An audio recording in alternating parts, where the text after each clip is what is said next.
जेके भी अगर खाना बनवावे को वही में, चाहे बर्थडे में चाहे शादी विवाह में, भैया से संपर्क करी। अरे लगन खुला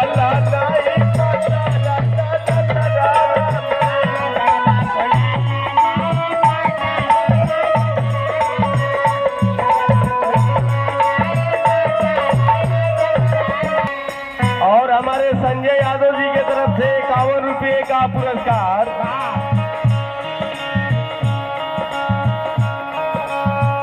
और हमारे कवि जी के लिए एक लाइन है।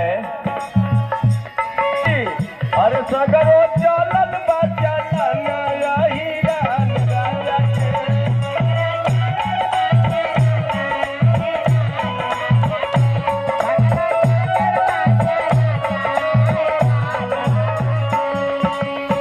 अरे के कर भाखल बरुए जाल देही कोट में।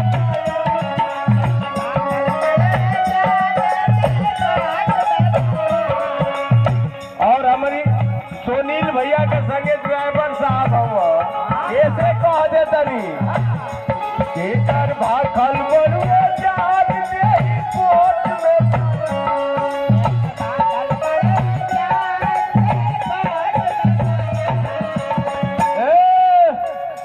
सगरो चलल बा चलन यही रान राजा के।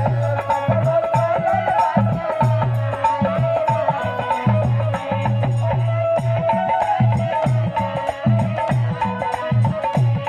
कवनी जानी बाबू होत भिनसार होत मनी जानी बाबू।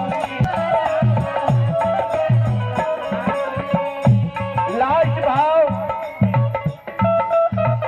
आइल बरियतिया नहीं बाजे ला बाजन बरामा।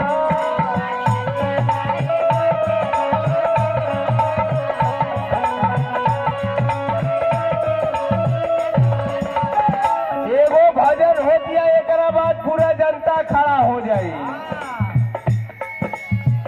आइल बरियतिया नहीं बाजे ला